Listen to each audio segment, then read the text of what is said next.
Bab 1496. Begitu tiba di Pulau Tawang, kekuasaan keluarga tidak berguna lagi.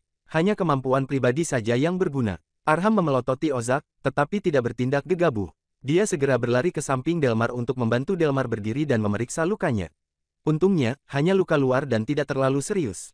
Melihat Wira tidak menjawabnya, Ozak maju 2 langkah, lalu langsung berdiri di depan Wira dan saling memandang. Postur tubuhnya lebih tinggi dan menonjol dibandingkan Wira, sehingga Wira harus mengangkat kepala untuk melihatnya. Namun pada saat ini, dia baru menyadari tatapan Wira sangat muram dan bahkan sedikit dingin. "Wira, kamu marah ya? Demi 2 sampah ini, mereka bukan pilihan yang bagus untukmu. Kalau kamu ingin bertahan hingga akhir, lebih baik bergabung dengan kami. Kamu harusnya mengerti pemikiran kami, tetapi kami jamin kamu akan bertahan hingga akhir. Pada saat itu, kita baru bersaing dengan adil, cara ini masuk akal, kan?" Saat mengatakan itu, terpancar keangkuhan Ozak dari tatapannya. Wira selalu membenci orang seperti Ozak ini, apalagi Ozak sudah melukai temannya tanpa alasan. "Setelah kejadian sebelumnya, sepertinya nggak ada yang perlu dibahas di antara kita lagi. Aku juga nggak mungkin bergabung di tim kalian, kalian membuatku merasa jijik." Setelah selesai mengatakan itu, Wira berbalik dan berjalan menuju Delmar dan Arham. Ozak benar-benar marah dengan Wira. Dia bertanya-tanya apa hak Wira meremehkan mereka. Apakah Wira benar-benar berpikir dirinya istimewa? "Wira, kamu pantas mati." Ozak berteriak di belakang Wira, lalu mengeluarkan senjatanya dan tiba-tiba menyerang Wira. Wira menghindari serangan dengan gesit, tetapi Ozak tidak bermaksud untuk berhenti. Keduanya langsung bertarung dengan sengit. Setelah melihat kejadian itu, para peserta lainnya di samping pun mulai saling memandang.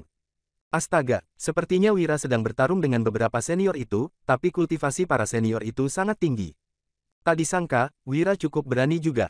Memang senior itu yang menantang terlebih dahulu, tetapi kultivasinya tetap lebih tinggi. Dia malah nggak peduli dan tetap bertarung dengannya. "Kalau aku yang ditantang, aku pasti nggak berani. Wira memang sangat keren, mulai sekarang dia adalah idolaku." Peserta lainnya di samping tidak berniat untuk ikut campur, melainkan berdiri di samping untuk menyaksikan pertarungannya dan mulai membahas pandangan mereka. Melihat Wira yang sudah terdesak, Delmar dan Arham ingin membantunya, tetapi Ishrat dan Fardat mengadang di depan mereka. "Bos kalian dan bos kami sedang bertarung, sebagai bawahan, kita sebaiknya nggak perlu ikut campur." Saat tersenyum, mata Ishrat menyipit dan terlihat sangat menakutkan. Delmar dan Arham benar-benar sangat ingin membantu Wira, tetapi kedua orang di depan mereka ini juga tidak bisa diremehkan. Selain itu, kondisi tubuh mereka saat ini juga tidak begitu baik, sehingga tidak bisa memaksa dan hanya bisa berdiri di samping untuk melihat situasinya. "Apa hanya ini kemampuanmu? Aku pikir kamu menolakku karena kamu hebat, tapi sekarang kelihatannya hanya biasa saja." Saat sedang bertarung dengan Wira, Ozak menyadari Wira terus ditekannya dan berpikir sebenarnya Wira tidak begitu istimewa juga.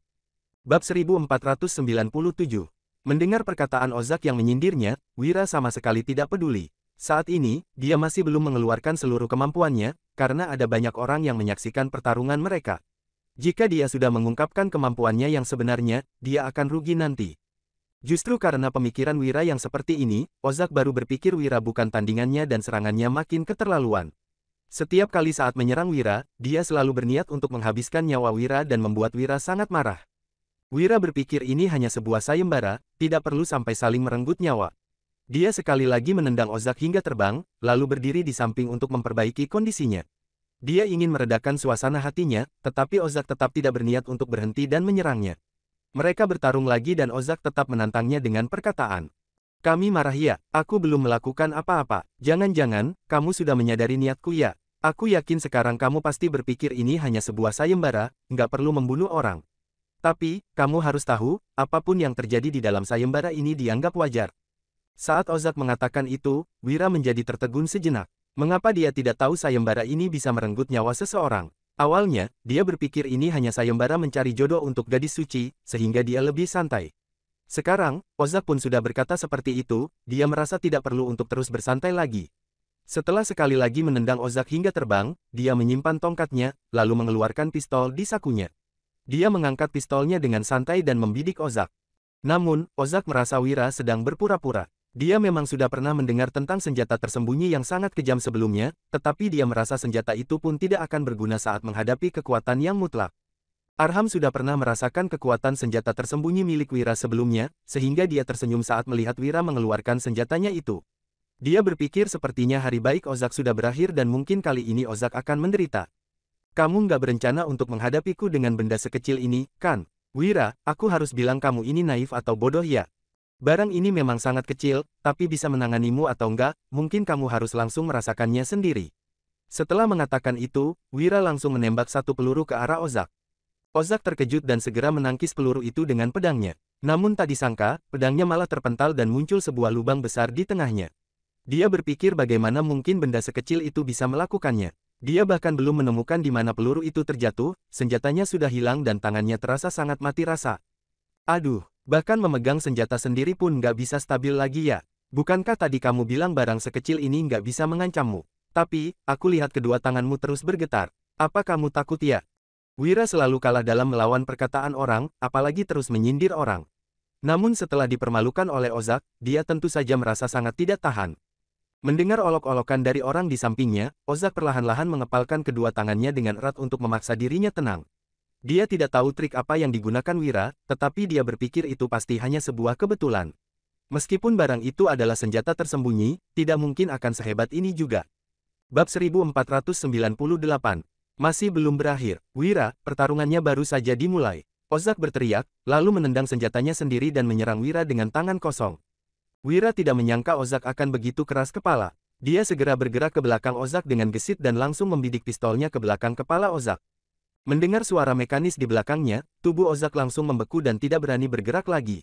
Bagaimanapun juga, dia sudah merasakan kekuatan senjata itu tadi. Dia benar-benar tidak menyangka Wira bisa berada di belakangnya hanya dalam beberapa detik saja dan mengarahkan senjata di kepalanya. Dalam hatinya, dia sudah bisa membayangkan berbagai cara Wira untuk menghukumnya. Jika dia bergerak sedikit saja, apakah Wira akan langsung meledakkan kepalanya dengan senjatanya itu? Aku bersumpah, kalau kamu terus bergerak lagi, aku akan meledakkan kepalamu dengan ini dan darahmu akan berceceran di tempat ini. Kata-kata Wira memang sangat tegas, tetapi mengapa terdengar seolah-olah dia santai? Ishrat dan Fardat juga tidak menyangka hanya dalam beberapa putaran saja, Wira sudah berhasil mengalahkan bos mereka. Aduh, tadi siapa yang bilang nggak boleh ikut campur ya? Kalau begitu, kalian berdua juga jangan maju, ini adalah urusan bos kita. Melihat Ishrat dan Fardat berlari ke arah Wira, Delmar dan Arham menghalang di depan mereka dengan nada bicara yang sinis, jelas untuk membalas perkataan mereka tadi. Kedua tuan muda ini juga bukan orang yang mudah disinggung. Jika mereka melawan kedua tuan muda ini, mereka juga harus mempertimbangkan apakah kelak para anggota 8 keluarga besar akan mencari masalah dengan mereka. Wira tidak terlalu memperhatikan apa yang terjadi dengan Delmar dan Arham, dia hanya fokus dengan Ozak yang terlalu sombong. Awalnya, dia berpikir tidak akan menyinggung orang jika orang itu tidak menyinggungnya, tetapi Ozak terus mengganggunya. Jika seperti itu, Wira hanya bisa mencari cara untuk menghilangkan amarahnya. Ozak menelan ludah dan aura dingin di belakangnya membuatnya merinding. Kalau kamu berani membunuhku, keluargaku nggak akan melepaskanmu begitu saja. Aku yakin kamu juga tahu aku berasal dari keluarga Mukes. Situasinya sudah seperti ini, Ozak hanya bisa membawa nama keluarganya untuk menekan Wira, tetapi Wira tidak peduli dengan hal itu. Dia pikir Wira akan takut. Tak disangka, Wira hanya menggaruk telinganya dan menatapnya dengan ekspresi sangat membosankan. Kamu sudah selesai bicara. Kalau hari ini kamu nggak meminta maaf, aku berani jamin barang di tanganku ini pasti akan menembus kepalamu. Wira meregangkan pinggangnya, lalu menatap Ozak dengan tenang dan menunggu Ozak meminta maaf kepadanya. Ozak mengepalkan kedua tangannya dengan erat. Dia sangat enggan menundukkan kepalanya kepada Wira di depan begitu banyak orang, tetapi dia berpikir sebenarnya harga diri tidak terlalu penting jika dibandingkan dengan nyawanya. Maaf. Setelah meminta maaf sambil menggertakkan giginya, Ozak berpikir hal ini harusnya juga sudah berlalu, tetapi Wira belum menyimpan kembali pistolnya. Apa begini caramu meminta maaf kepada orang lain? Nada bicaramu masih tegas, bahkan terdengar seolah-olah mau mencabik-cabikku. Wira tidak puas dengan nada bicara Ozak saat meminta maaf, sehingga Ozak harus mengulanginya lagi. Bab 1499. Ozak tidak bisa berbuat apa-apa meskipun sikap Wira sangat keterlaluan. Orang-orang yang berkomentar di sekitar benar-benar membuat Ozak kesal. Wira hebat sekali. Sebenarnya, barang apa yang dia pegang? Kenapa begitu hebat? Kudengar, Wira yang membuat barang itu sendiri dan hanya ada satu di dunia. Bahkan, barang itu sudah menjadi senjata ajaib yang legendaris. Pantas saja, kalau enggak, mana mungkin Wira yang punya kekuatan Asterik menengah bisa menang melawan Ozak yang punya kekuatan Asterik puncak. Sejak kapan Ozak menjadi begitu lemah? Dia bahkan enggak bisa mengalahkan Wira. Bukannya dulu Ozak selalu menunjukkan kehebatannya. Akhirnya, sekarang ada yang bisa menaklukkannya. Benar, aku rasa Ozak memang harus diberi pelajaran. Kalau enggak, mungkin saja nanti dia akan melawan kita. Tentu saja, Wira mendengar komentar semua orang. Dia hanya menggeleng karena sebenarnya dia tidak berniat mempermalukan Ozak. Hanya saja, Ozak terus mencari masalah dengan Wira. Jadi, Wira yang merasa terganggu terpaksa memberi pelajaran kepada Ozak. Wira, kamu tunggu saja. Setelah keluar dari sini, aku akan membuatmu menderita. Ancam Ozak dengan geram. Meskipun tahu dirinya tidak bisa menyerang Wira lagi di sini, Ozak akan berusaha keras untuk menjadi pemenang sayembara ini. Sesudah mereka keluar, Ozak akan menggunakan kekuatan keluarganya untuk menghabisi Wira. Ozak akan membuat Wira sengsara. Wira menimpali, aku tahu. Jadi, kamu mau minta maaf? Enggak. Kalau enggak mau, aku akan segera menembakmu.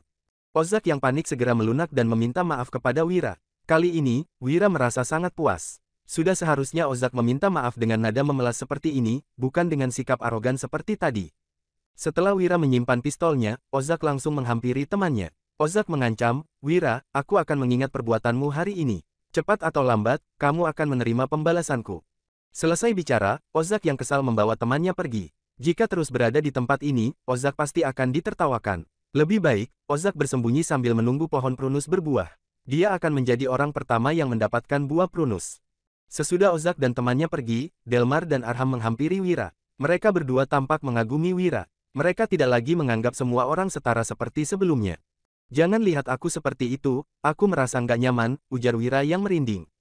Arham berucap, kelak, kamu itu kakak kami. Aku benar-benar nggak menyangka pistolmu begitu hebat. Bahkan, orang yang punya kekuatan astrik puncak pun tunduk kepadamu.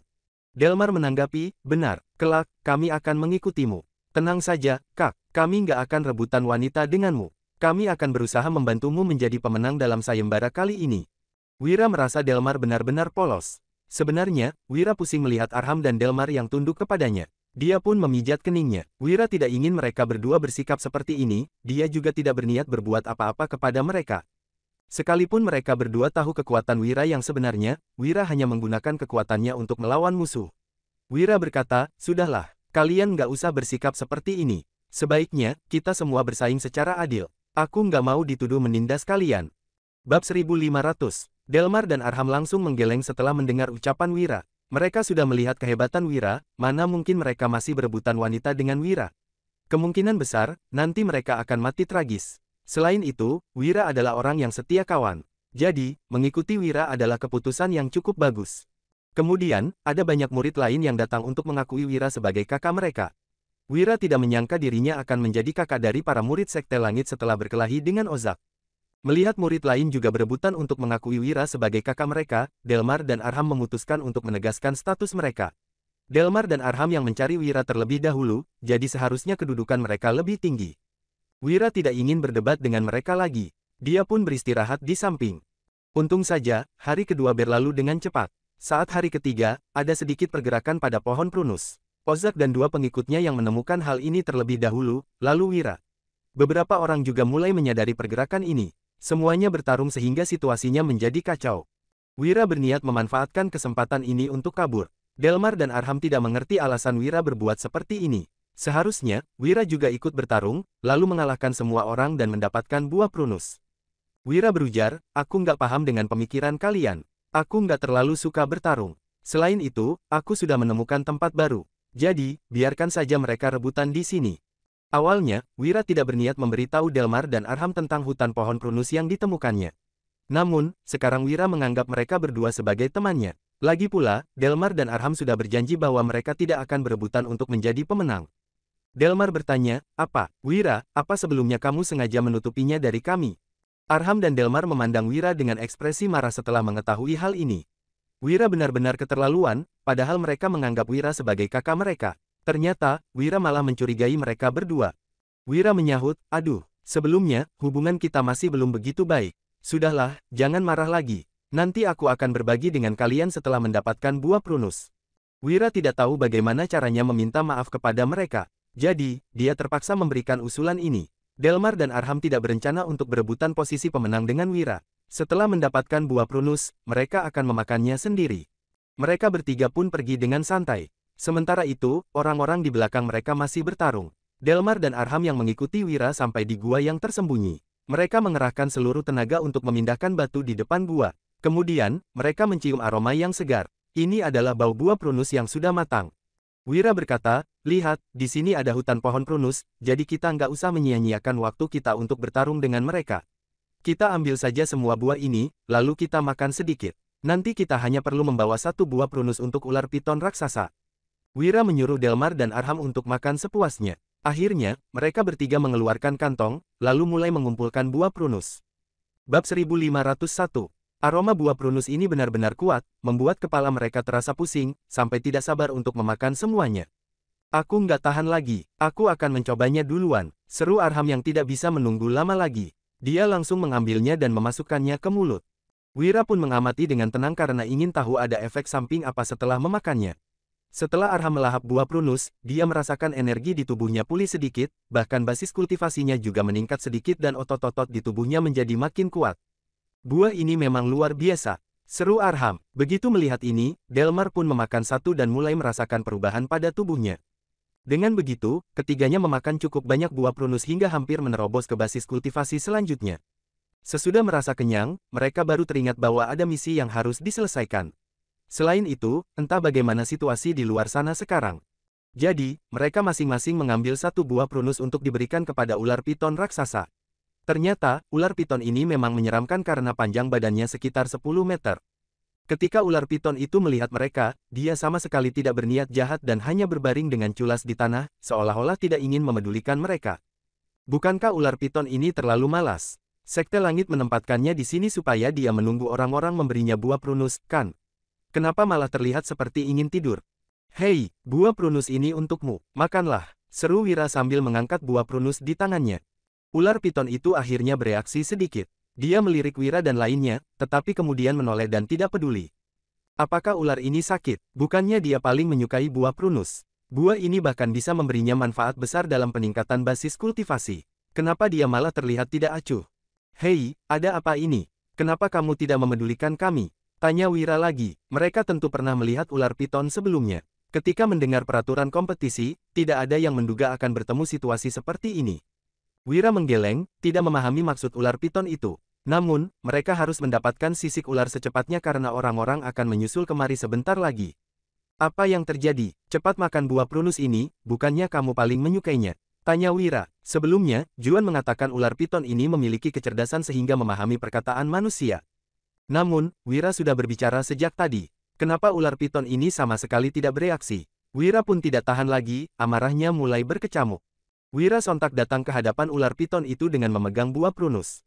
Dia membuka mulut ular piton itu, lalu memasukkan buah tersebut. Tindakan Wira ini membuat Delmar dan Arham tercengang. Bukankah nyali Wira terlalu besar? Itu bukan binatang buas biasa, melainkan ular piton raksasa. Bukan hanya mereka, tetapi ular piton itu juga terkesiap.